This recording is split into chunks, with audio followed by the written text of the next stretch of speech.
Hello, racing fans, and welcome back to another edition of Handicappers Corner, brought to you by the Derby Barn Grill. I'm Mike Heads, along with Drew Forster. We're going to go through the September the 23rd races at Hastings. Should be a great day. 7 races on tap. We have 8 races on the Sunday program. No stakes races this weekend. We've been pretty busy with the stakes and nice big purse races over the last couple of weekends. We do have those little overnight handicap races. Yeah, we do have a couple of features today. Nice little non-2, non-3 allowances that are headlining, one for fillies and mares and one for colts and geldings this weekend, so it should be a lot of fun. We do have the Sea to Sky Pick 6 carryover sitting at a very handsome $28,110. Getting interesting. Yeah, just over 28 grand for the Sea to Sky Pick 6. So if you can be the lone winner, you might take home 40 grand or something. It's starting to get in the very interesting. Yeah, it's getting the 40 grand area anyway, if you are the sole winner. Let's get into the Saturday program. I got a field of 8 2-year-olds here. Fillies, $16,000 claimers going 6 furlongs. I ended up on the 2 Anotis. I thought 2 good runs going 3.5 furlongs will add Lasix, and it just looks like the speed of the race. I don't see a lot of speed in here, other than maybe Puerto Rican Queen. But Anotis, I thought ran.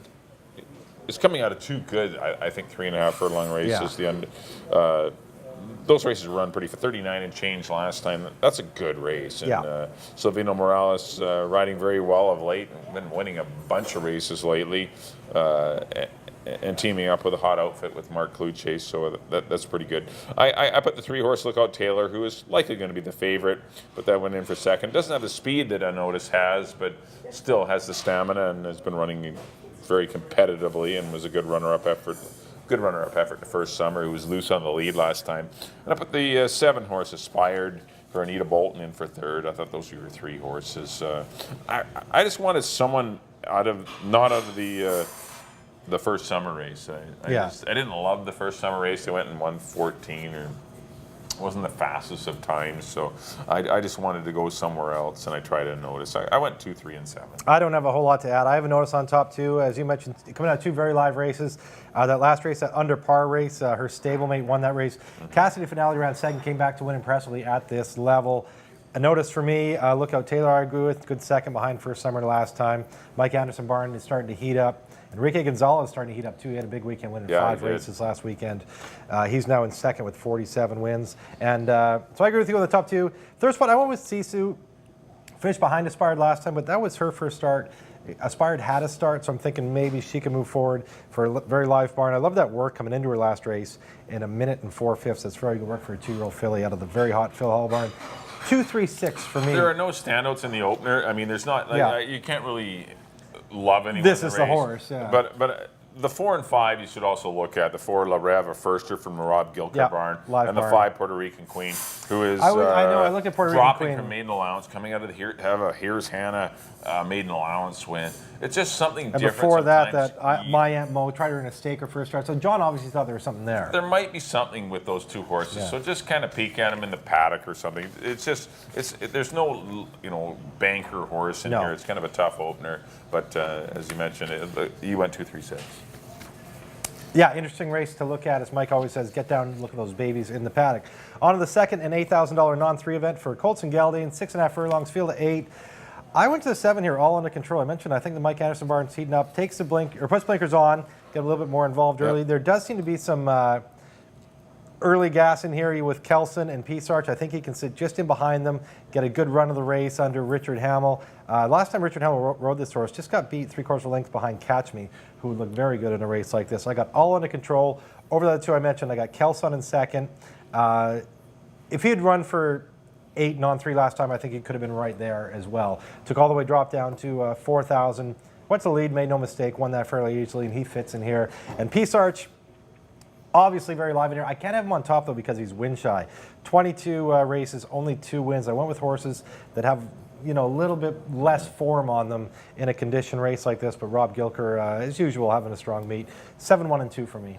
Yeah, I went to Peace Arch, and no value with Peace Arch, but I know he's had a couple of not terrible. The one on 2 back was terrible.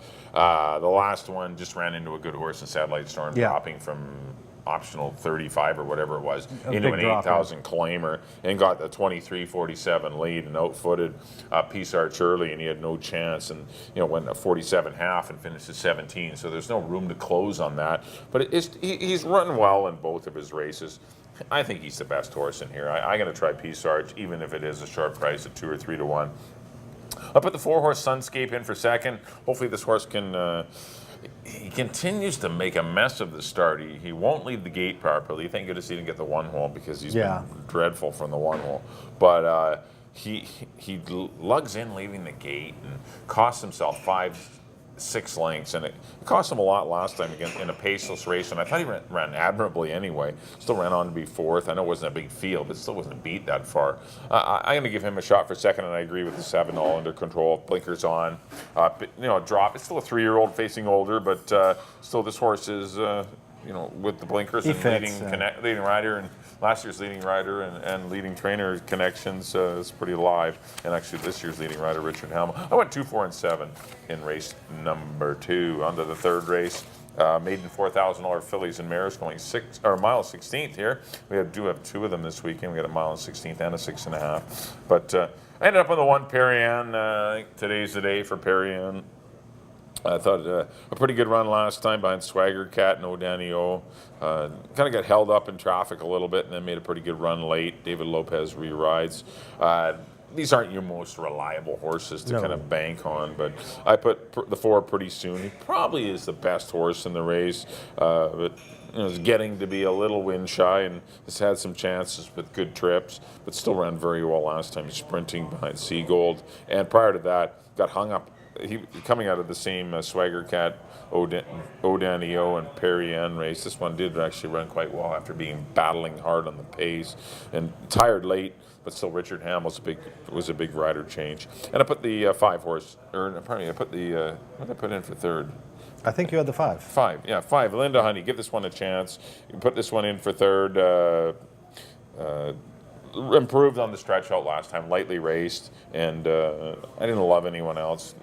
O'Danio's had some chances, Bama, Blues Be Gone, and Mystic. But I just didn't love anyone else. I like Perianne to win it. I like Pretty Soon second. I like 1 and 4. I think that's your top 2, and then I have troubles after that.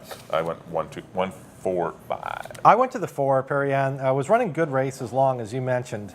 Made the switch to Hamill. That was back to a sprint. Now going long with Hamill, I think she's the speed of the race. I think she's going to be dangerous. I got Pretty Soon on top. Yep. And I put O'Danio in the second spot. Amadeo Perez re-rides for Christina Mann. I thought a very good effort in her first start going long.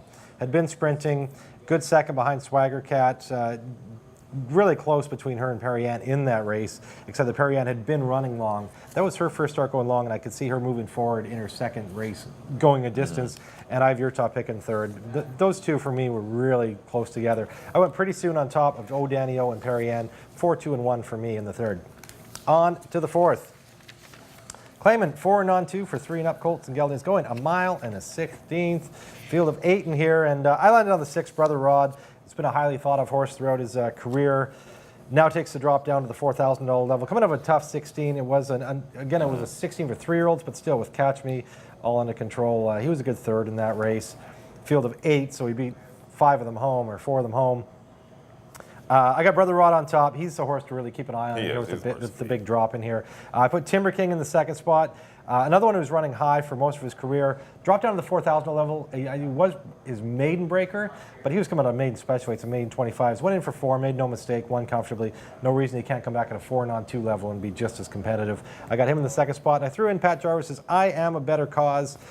He's had some troubled trips the last couple. Got off slowly last time, and I could see him being more of a factor.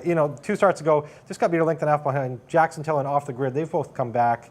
Off the Grid's come back to win this condition. Jackson Teller's always tough, so I'm not giving up on him. He's got a shot in here as well. 6, 5, and 2 for me. I agree. Brother Rod's the horse to beat. Liked him a couple weeks ago. He's scratching the gate. He does have some gate issues, Brother Rod, but he's miles the best horse in here. If he gets out of the gate, handles everything well, I think he'll win by like 8 lengths. He is miles the best horse in here. Brother Rod for me to defeat the 7 Torneador. He goes without blinkers. Maybe that'll help him get the distance. I thought it was a pretty good effort last time behind Next Out Winner Off the Grid. He won 2 in a row off the grid. Came back to win last weekend. And a sort of battle on the pace that day. It wasn't, an excruciating pace, but still the track wasn't super fast. But Tornado's been pretty solid going along, actually. And I give him a chance because there's not a lot of speed in here. And I agree with Timber King for third.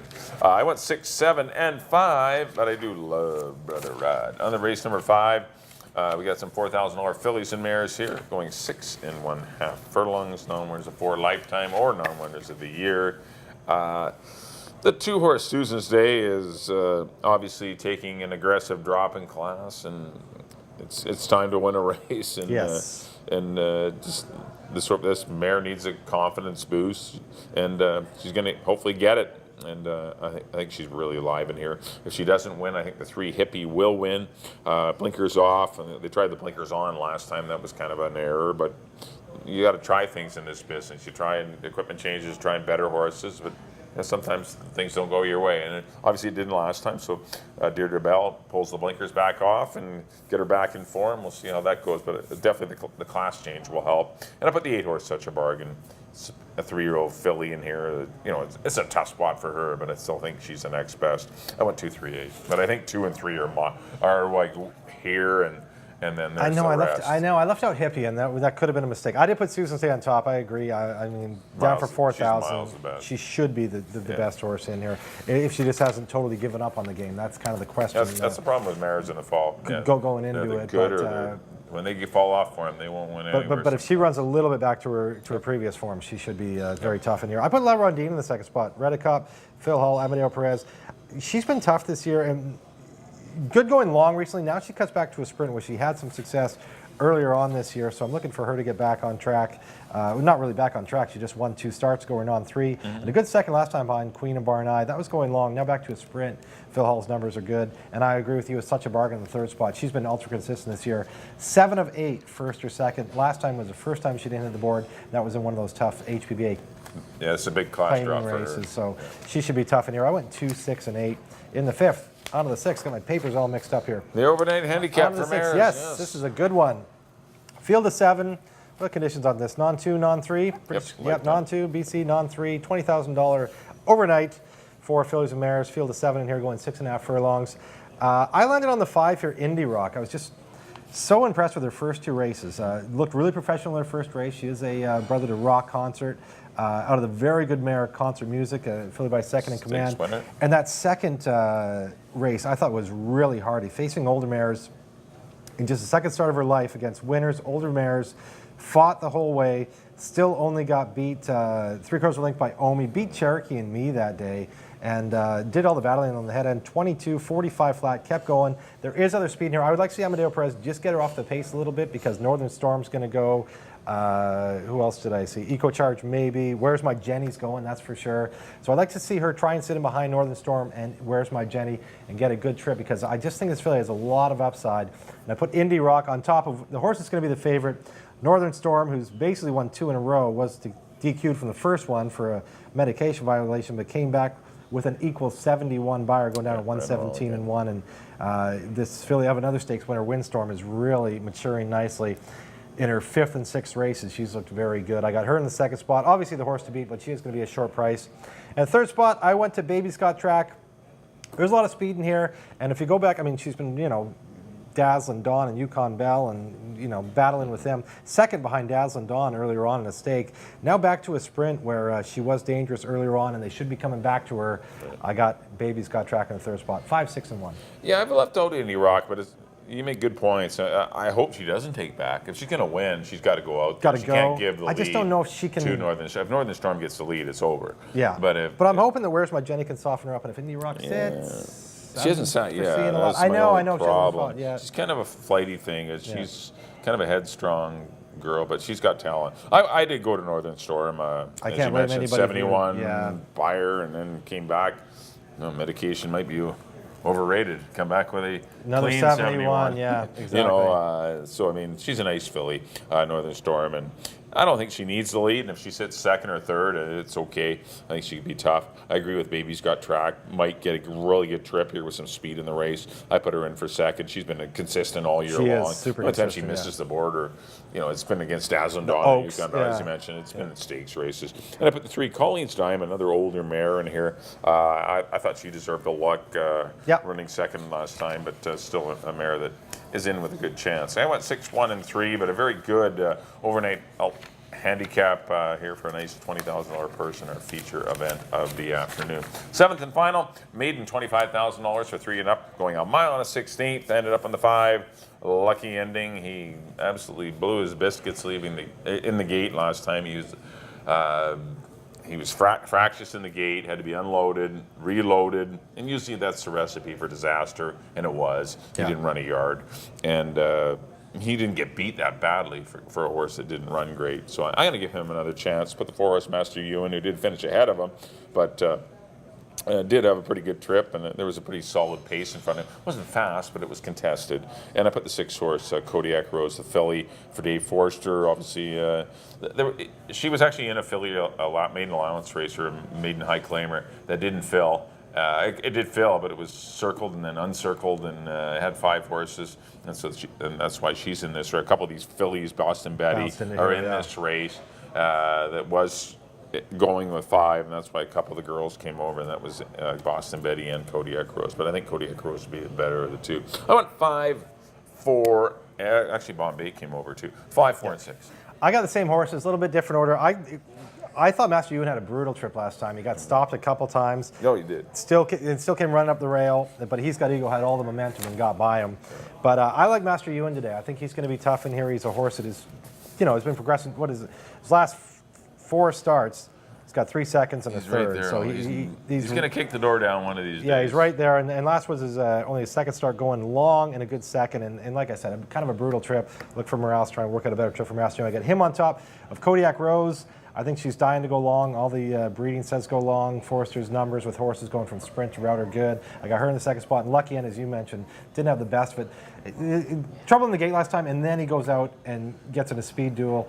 They weren't going fast, but the fact that after all that, then he's battling with horses. He's the best horse in the race. If he gets it all together. If he's fractures in the gate again, he's going to be. Screws his head on, yeah. That's right. He's got to get it right.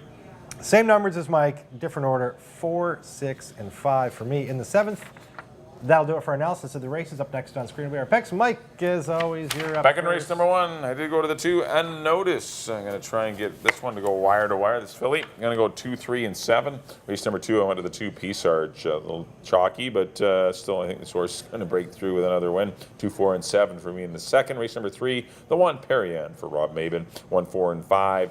Race number 4, I went to the 6 Brother Rod and another horse I'm president of the fan club. Yes, you are a big fan of Brother Rod. I got a few horses that I'm president of their fan clubs, and Brother Rod is definitely you were stuck by Brother Rod since day one, I will say that. 6, 7, and 5 for me to kick off, to end the early pick 4 and start the late pick 4. Race number 5, the 2 Susan's Day, I think it's her day, 2, 3, and 8. Race number 6, the 6 Northern Storm, I'm going to go 6, 1, and 3. And the 7th and final, I went to the 5 Lucky Ending, going to go 5, 4, and 6. There we go. Under my picks, back in the first, I agree with Mike. Number 2, a Notice over the 3 and the 6. In the 2nd, I went to number 7, All Under Control over the 1 and the 2. In the 3rd, I went to the 4, Pretty Soon over the 2 and the 1. In the 4th, I agree with Mike. Number 6, Brother Rod over the 5 and the 2. In the 5th, I'm with Mike again on number 2, Susan's Day over the 6 and the 8.